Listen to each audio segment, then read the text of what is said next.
मैं रवि कुमार, स्वागत है आपका रेनेशा आईएएस में। चलिए, इंटरव्यू के जो क्लासेस चल रहे थे उसके क्लास नंबर 8 को आज शुरू करते हैं। क्लास शुरू करने से पहले आपको बता दूं कि इंटरव्यू की तैयारी आप लोग पूरे ध्यानपूर्वक अब कीजिए। समय बहुत कम है आप लोगों के पास, क्योंकि रिजल्ट जैसे ही आता है उसके बाद 1 सप्ताह के अंदर आपके इंटरव्यू शुरू हो जाएंगे और इंटरव्यू बहुत फास्ट गति से होंगे, जैसा कि जेपीएससी का इतिहास रहा है। इसलिए आप अपनी तैयारी पर कंसंट्रेट रहें, माइंड को डिस्टर्ब ना होने दें। इसके अलावा जिन्होंने भी 14th जेपीएससी को टारगेट रखा है उसकी भी तैयारी अभी से करनी होगी, क्योंकि उसमें टोटल 8 पेपर होते हैं। पीटी और मेंस मिला दीजिए तो कम से कम आपको 12 मंथ्स तो लग ही जाएंगे। बहुत डेडिकेशन कर के साथ पढ़ेंगे उसके बाद, अन्यथा बहुत ज़्यादा समय भी लग जाता है और अभी से तैयारी नहीं लगेंगे तो 14th जेपीएससी में समस्याएं आपको उत्पन्न हो सकती हैं। इसके अलावा सीजीएल पेपर 3 का जिनको भी नोट्स चाहिए वो भी 9661163344 पर मैसेज कर सकते हैं। सीडीपीओ के इंटरव्यू के प्रोग्राम चल रहे हैं, वो भी स्टार्ट हो चुके हैं और 11th जेपीएससी के इंटरव्यू के प्रोग्राम भी शुरू हो चुके हैं। सीडीपीओ के जो इंटरव्यू प्रोग्राम हैं उसमें सीडीपीओ को ध्यान में रखते हुए डिस्कशन करवाए जा रहे हैं, प्लस एलएसडब्ल्यू के नोट्स भी वहाँ पर दिए जा रहे हैं। नोट्स मीन्स जो पूछे जा सकते हैं आपके, जिनका भी एलएसडब्ल्यू है उनसे जो प्रश्न मेंबर्स के द्वारा पूछे जा सकते हैं उसका भी मैं नोट्स दे रहा हूँ। उसके लिए भी 9661163344 पर मैसेज कर विस्तृत जानकारी प्राप्त कर सकते हैं। चलिए, आज के क्लास को शुरू करते हैं। अक्सर जब इंटरव्यू देने को जाते हैं, खास करके सिविल सेवा के इंटरव्यू देने को जाते हैं, तो कई तरीके की गलतफहमियां भी स्टूडेंट्स के मन में होती हैं, कैंडिडेट्स के मन में होती हैं। वे मेंस को क्लियर तो कर लेते हैं लेकिन गलतफहमियों के कारण कई बार परेशान रहते हैं और कई बार कई प्रश्नों के, सामान्य प्रश्नों के भी उत्तर नहीं मिल पाते हैं, जिसके कारण वे काफ़ी डिस्टर्ब फील करते हैं अपने आप को कि क्या होगा नहीं होगा, ऐसा होता है या नहीं। बहुत सारे कन्फ्यूजन होते हैं। उनमें से कुछ कन्फ्यूजन जो कॉमन कन्फ्यूजन है उसको मैं आज दूर करने का प्रयास करूँगा। जिससे पहला जो आता है, क्या इंटरव्यू की भी तैयारी होती है? क्लियर, ये बहुत ही नॉर्मल प्रश्न है। नामी नामी टीचर्स के द्वारा भी यह कन्फ्यूजन फैला दिया गया है कि इंटरव्यू का तैयारी नहीं करना चाहिए, यानी कि जो 100 मार्क्स है उसको बस भगवान भरोसे छोड़ करके बैठे रहिए 2-2.5 महीना और बार बार मेंस का क्वेश्चन देखते रहिए। तो ऐसा तो पूरी तरीके से आपकी गलत रणनीति होगी, ये सिर्फ और सिर्फ आपकी डाइवर्सन होगी, है ना। इसलिए इंटरव्यू की तैयारी 101% होती है और होनी चाहिए और बहुत ही सीरियसली होनी चाहिए। और हर जेपीएससी के सिविल सेवा के मुख्य परीक्षा के बाद रेनिशा आईएएस में इंटरव्यू की तैयारी काफ़ी सीरियसली कराई जाती है। बहुत सारे मेंबर्स यहाँ पर तैयारी वर्तमान में भी कर रहे हैं। पिछली बार तैयारी का प्रतिफल ही था कि बहुत सारे मेंबर्स जो ऑफिसर भी बने थे या इंटरव्यू तक गए थे उनके मार्क्स बहुत अच्छे रहे थे। 65+ मार्क्स बहुत सारे कैंडिडेट के वहाँ पर आए थे, जिसमें टॉपर्स सिमी दुबे रही थी जिनका 72 था, अधिकार भारद्वाज 71 था, प्रदीप साव थे, पुरुषोत्तम कुमार रे थे, आशा साहू थी, सभी ने 65+ स्कोर किया था और बहुत सारे कैंडिडेट थे। तो इंटरव्यू की तैयारी अगर आप करते हैं तो आप में जो एक विश्वास उत्पन्न होता है वह इंटरव्यू रूम तक आपके साथ जाता है। नहीं तैयारी करेंगे आप में डर रहेगा और इंटरव्यू से पूर्व इधर उधर दौड़ करके मॉक इंटरव्यू आप देना शुरू करते हैं। जिस तरीके से आप मुख्य परीक्षा की तैयारी नहीं करेंगे, ओके, मुख्य परीक्षा की तैयारी नहीं करेंगे और टेस्ट बार बार देते रहेंगे तो उससे कुछ होने वाला है? नेचुरली कुछ नहीं होगा। टेस्ट आप तब देंगे जब आपकी तैयारी हो जाएगी। उसी तरीके से मॉक इंटरव्यू उसी स्थिति में देना है जब इसकी तैयारी हो गई। और मॉक इंटरव्यू शायद दे देंगे अच्छी तरीके से तो मॉक इंटरव्यू की तैयारी अच्छी तरीके से कर लेंगे तो 1-2 मॉक इंटरव्यू जो है काफ़ी होगा, उससे ज़्यादा का ज़रूरत ही नहीं है। अब बिना तैयारी का परेशान होंगे, 10-15 मॉक इंटरव्यू भी आप दे देते हैं तो भी आपको कोई लाभ होने वाला नहीं है, इसका ध्यान रखिएगा। जिनको भी तैयारी करना है रेनेसाइज से जुड़ जाइए। इसके लिए 100 मार्क्स है, इसमें किसी भी तरीके की लापरवाही आपकी नहीं होनी चाहिए।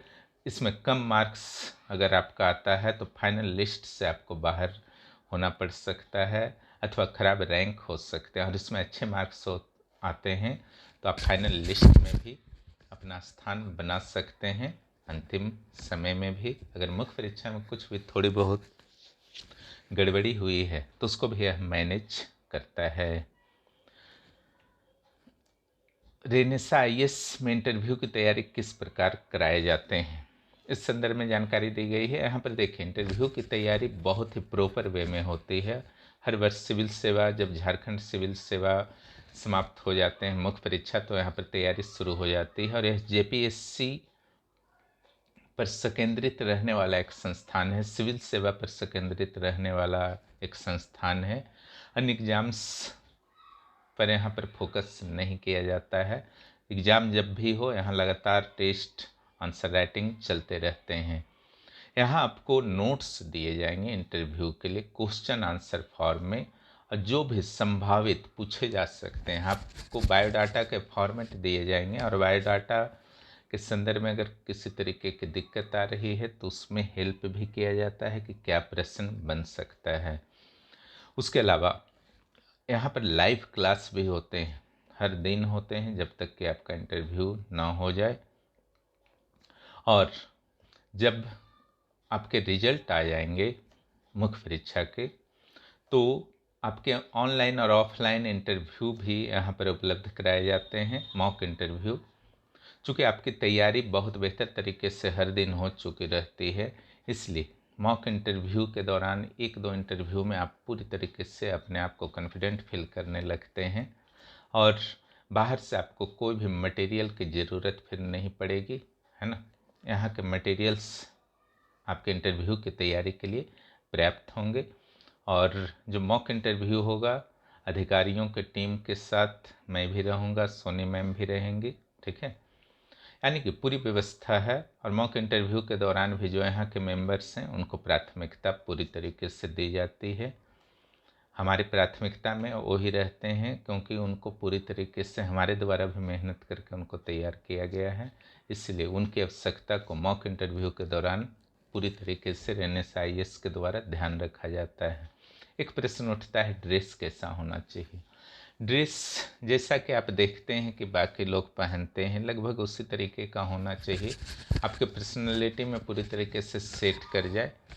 और जो इंटरव्यू के दौरान सालिन ड्रेस हो, फॉर्मल हो, नीट एंड क्लीन हो, है ना।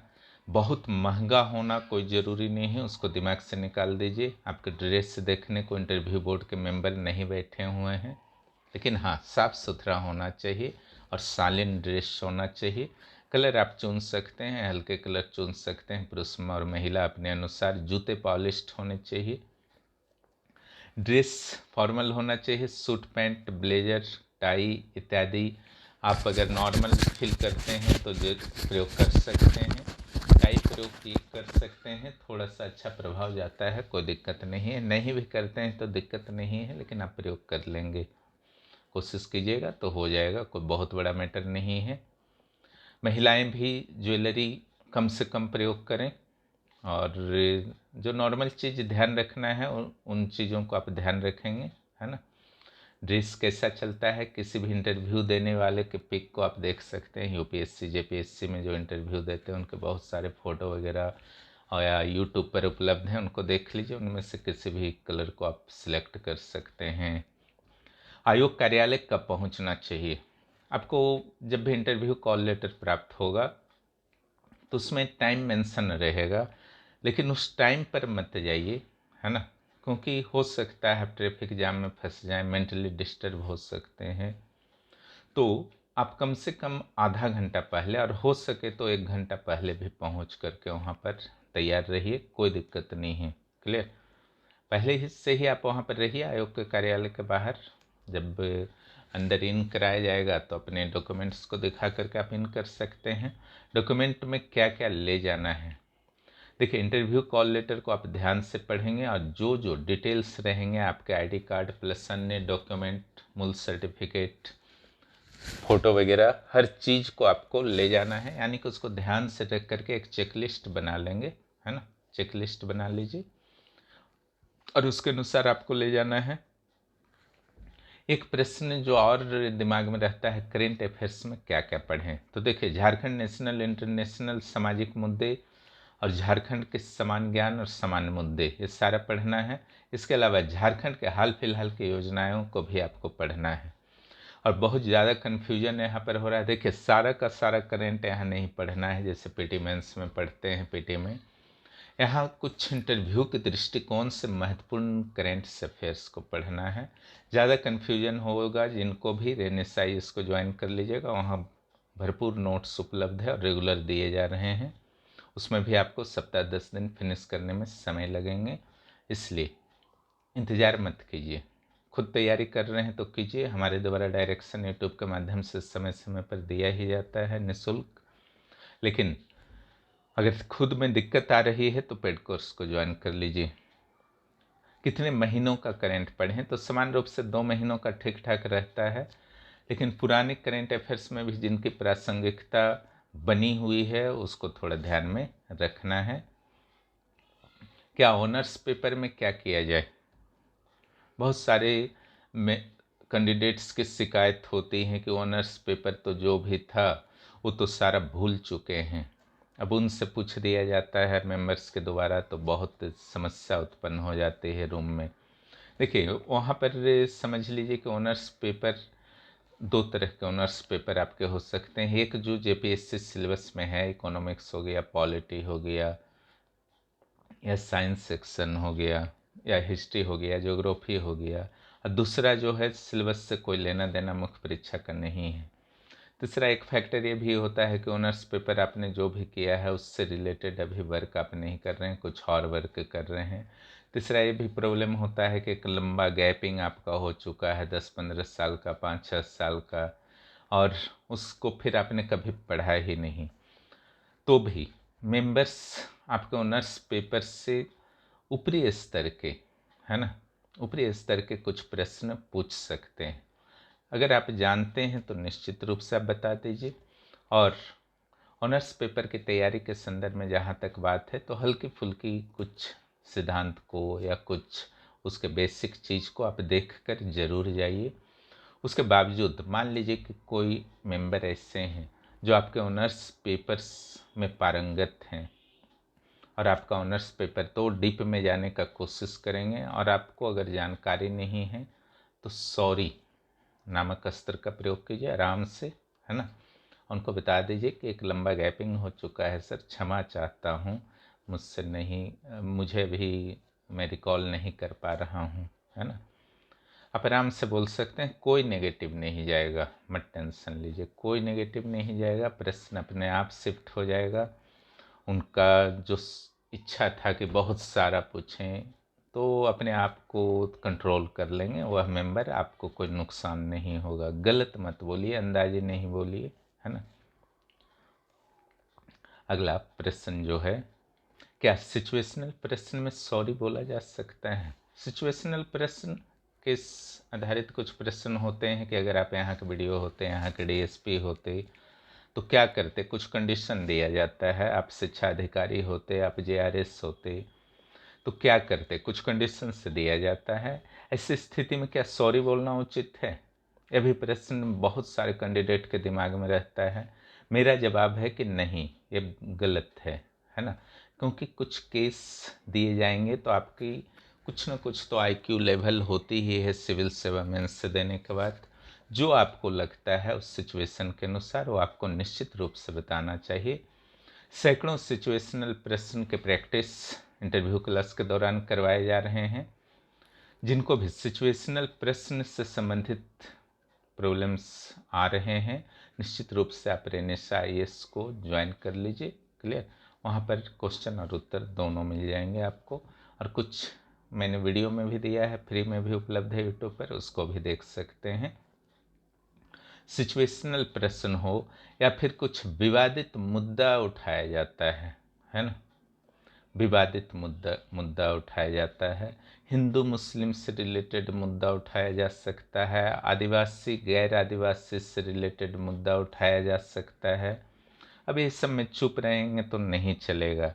आप शेड्यूल कास्ट से हैं तो शेड्यूल कास्ट से रिलेटेड किसी मैटर को उठाया जा सकता है, आपसे पूछा जा सकता है कि सुप्रीम कोर्ट के द्वारा जो वर्गीकरण उप वर्गीकरण का आदेश दिया गया है, आप उसके समर्थक हैं या नहीं, है ना।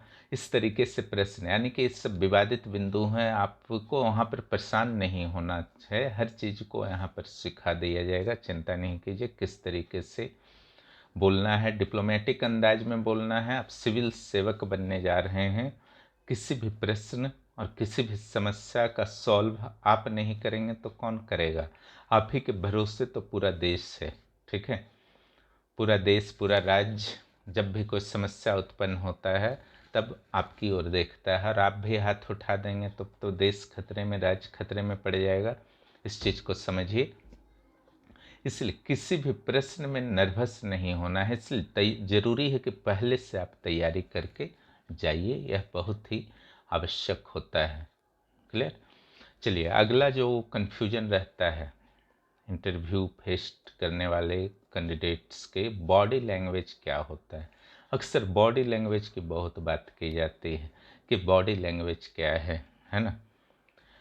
और बॉडी लैंग्वेज ऐसा चीज़ है जिस पर बोर्ड के जो मेंबर्स होते हैं सारा का ध्यान पूरा रहता है। क्लियर। और ये बॉडी लैंग्वेज की कोई परिभाषा तो नहीं है, लेकिन एक चीज़ मैं ज़रूर बोलना चाहूँगा कि आप कॉन्फिडेंट हैं तो बॉडी लैंग्वेज आपका ठीक है, परफेक्ट है।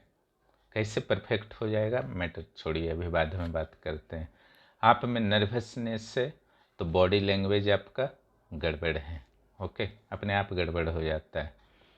तो यहाँ पर आपको कॉन्फिडेंट होना है। मॉक इंटरव्यू से पहले उसकी एक बेहतर तैयारी कीजिए, तो कॉन्फिडेंट रहेंगे तो बॉडी लैंग्वेज ठीक हो जाएगा। बॉडी लैंग्वेज में सामान्य रूप से क्या देखा जाता है मेंबर्स के द्वारा, आप जब भी कुछ बोलते हैं तो चेहरे के हाव भाव को देखे जाते हैं, आपके बॉडी के हाव भाव को देखा जाता है। क्या आप कुछ भी बोल रहे हैं तो बोलने का तरीका कैसा है, किसी बिंदु पर बोल रहे हैं तो उसके अनुसार क्या आपके चेहरे का भाव बदल रहा है नेचुरली, ओके। इसमें कोई बदलना आपको नहीं है, आप कोई एक्टर नहीं है ना। जिस तरीके से घर में कुछ भी बात करते हैं, समझाने के दौरान समझाने टाइप का चेहरा हो जाता है, गुस्सा के दौरान गुस्सा टाइप का हो जाता है, खुशी के दौरान खुशी टाइप का हो, किसी चीज़ समस्या पर बात कर रहे हैं, दुख के खबर में दुखी हो जाता है चेहरा, तो नेचुरली होता है। वहाँ पर भी जिस मुद्दे पर आप बात कर रहे हैं आराम से आप बोलिए, और फ्रीली जब आप बोलेंगे वहाँ पर तो अपने आप बॉडी लैंग्वेज अपने आप ठीक रहता है। उसके लिए कोई आपको ट्रेनिंग का नहीं ज़रूरत है, बस कॉन्फिडेंट रहिए। हाथ पैर का आपके क्या, पैर कहीं आप हिला तो नहीं रहे हैं बैठ करके, है ना। हाथ दबा करके तो एकदम नहीं रखे हैं, मुट्ठी बांध के या दोनों हाथ एक दूसरे से जोड़ करके दबा करके तो नहीं रखे हैं। हाथ को जिस तरीके से बातचीत करने के दौरान नॉर्मली आपका हर चीज़ मूवमेंट होता है, हाथ बस उनकी ओर उंगली ना जाए उसका ध्यान रखना है। बाकी नॉर्मली बोलने के दौरान हाथ आपका आराम से मूवमेंट कर सकता है, कोई दिक्कत नहीं है। पैर को अनावश्यक रूप से हिलाना नहीं है, ठीक है। और इंटरव्यू में इंटरव्यू रूम में कॉन्फिडेंस के साथ प्रवेश करना है, उतना ही कॉन्फिडेंस के साथ बाहर आना है। इन करने के पहले इजाज़त लेना है, कुर्सी में बैठने के पहले उनकी प्रतीक्षा करना है, जैसे ही इजाज़त देंगे आप बैठ जाएंगे और अपने इंटरव्यू की प्रक्रिया शुरू हो जाएगी। ऐसे ही कुछ प्रश्नों पर फिर अगले वीडियो में चर्चा करते हैं। आशा है कि आपको वीडियो पसंद आया होगा, और इन सारी चीज़ों को मैंने क्लियर किया, अभी बहुत सारी चीज़ों को और क्लियर कर दूंगा अलग अलग क्लास में, ठीक है। और जिनको पेड क्लास ज्वाइन करना है 9661163344 पर मैसेज कर सकते हैं। रिजल्ट का इंतज़ार मत कीजिए, एवरेज गया है या अच्छा गया है एग्ज़ाम तो इस प्रोग्राम को ज़रूर ज्वाइन कीजिए। और 14th JPSC वाले भी ज्वाइन कर सकते हैं। PTO मेंस के क्लास शुरू हो चुके हैं, प्लस आंसर राइटिंग प्रोग्राम भी। आंसर राइटिंग ग्रुप भी शुरू हो चुका है। Answer writing program 14th JPSC के लिए जो डेली आंसर यहाँ चला करता है, उसको भी ज्वाइन कर सकते हैं। CDPO के इंटरव्यू भी चल रहे हैं, okay program. Plus CGL paper 3 के नोट्स अगर किन्हीं को चाहिए तो आप जुड़ सकते हैं। वीडियो देखने के लिए बहुत बहुत धन्यवाद। जो भी इस चैनल पर नए हैं, चैनल को सब्सक्राइब करें और दोस्तों को इस चैनल के बारे में ज़रूर बताएं। फिर मिलते हैं अगले वीडियो में।